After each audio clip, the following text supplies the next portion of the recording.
Hello everybody, it's really nice to be here. My name's Helen. I am the director of an organisation called National Chulo, which is the Trade Union and Labour Party liaison organisation. We are quite famous for our acronyms in the Labour movement. And I work with the 11 trade unions that are formally linked to the Labour Party. I am also, in my spare time, a Catholic mum, and I very, very rarely bring together my sort of professional political work with my sort of private Catholic life, if you like, although they obviously do coexist in my brain. However, I'm not an academic and I'm not a theologian, so you'll be delighted to know that I'm going to very much talk about the politics today and not try and go into areas that are not my area of expertise. The things that I want to talk about today, and I'll try and stick to the time, are talk about a case study of, I guess, what was a project that was designed to be about creating better politics. A 120-year project that was formed by social movements coming together to try and do politics for the common good, to bring the voices of the marginalised and the disenfranchised to the table, to be doing politics themselves rather than have politics done to them.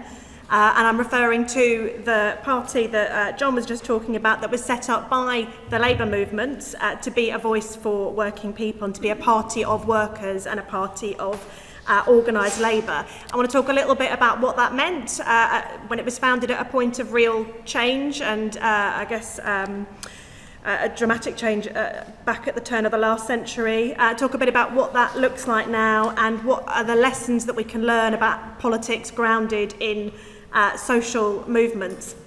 Now, whole books have been written about the last 120 years of the Labour Party, not least by John himself, so I am going to be very much top line and not subject you to the full sort of history of this. I'm going to do a bit of a whistle-stop tour.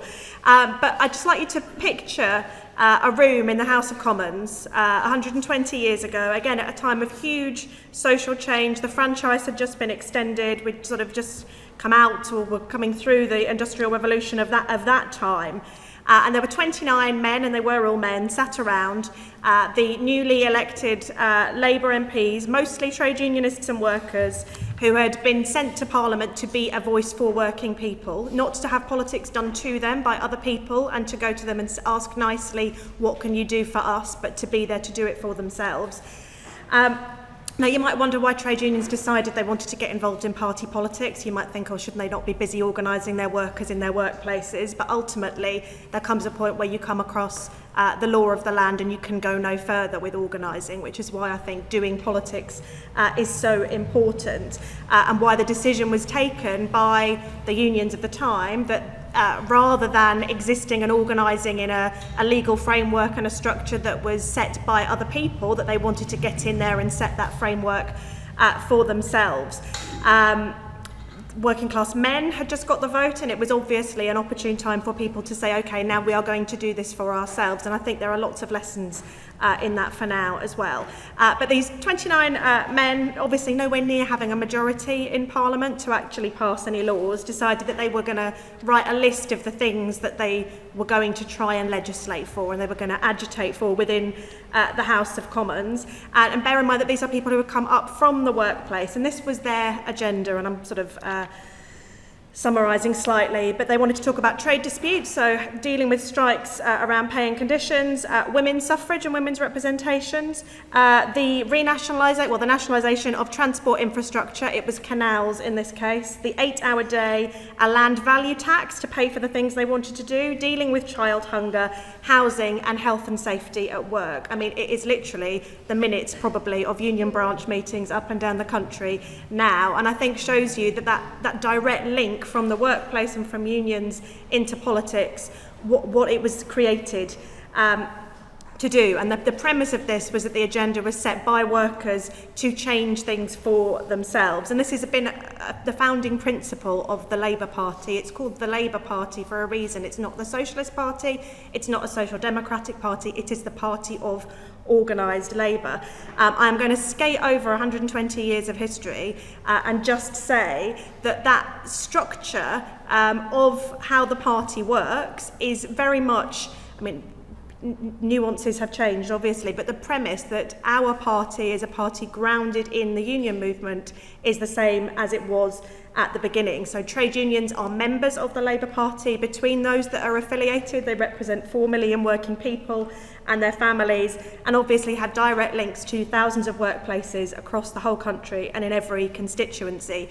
And it's also based on collective democracy, so things come up from the workplace. So an issue is raised in a workplace, a union passes policy about it in their branch, it's sent to their union conference, we love conferences and we love collective democracy, and goes up through all the structures and eventually to shape the policy of the Labour Party. It's obviously not always that easy, and there's a lot of wrangling, I can say. But you can see this in practice now with policies the Labour government are putting into practice around workers' rights. I'm not going to talk in detail about what is in the Employment Rights Bill that is currently going through Parliament, but there's a big package of changes to strengthen labour rights, and the premise of this was to put power back into the hands of working people. It was formed from a working group that was called the Power in the Workplace Task Force. But if you look at that, you can see issues that workers would recognise from their workplace. For example, care workers who work overnight in care homes and are not paid for the hours that they are working overnight because they are asleep, except obviously you're woken up 5-6 times in the night because you're on call to look after people. So ways of dealing with that. Similarly, payment for travel time for care workers going between the homes of people they care for. Dealing with 0 hours contracts and sort of really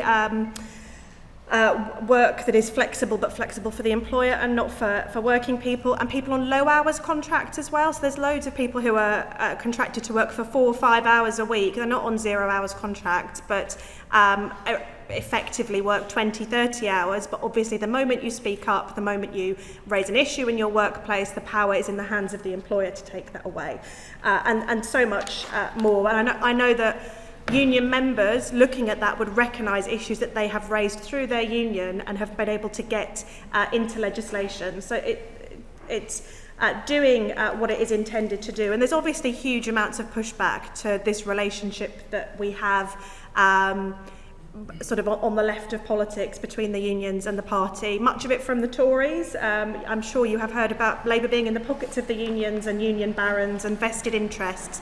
But I mean, I think Labour is quite upfront about the fact that it is, in a sense, for a vested interest, the vested interest of working people. I just want to say a little bit about doing politics as well, and then a bit about politicians. One of the things that we do when we try and get union members to be more involved in politics is make the case for why we do politics. And one of the biggest pushbacks isn't from the right or from the hard left, it is from people who say, why is our union doing this? What is the point?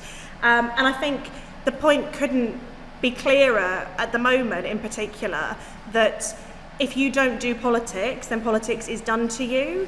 And whether it is unions or social movements or other organisations organising the marginalised and the disenfranchised, forcing our way in to get a seat at the table, to be part of decision making, is absolutely essential to help shape the framework that we live in, but also to ensure that when decisions are being made, they are being made for genuinely the common good and for all. And if we are not taking our space and fighting for it, then others with a different agenda will be making those decisions. So doing politics is absolutely essential. And I think, I mean, I would say this, I guess, but I think Labour is at its best when it is grounded in the views from the workplace and when it is closest to the trade unions.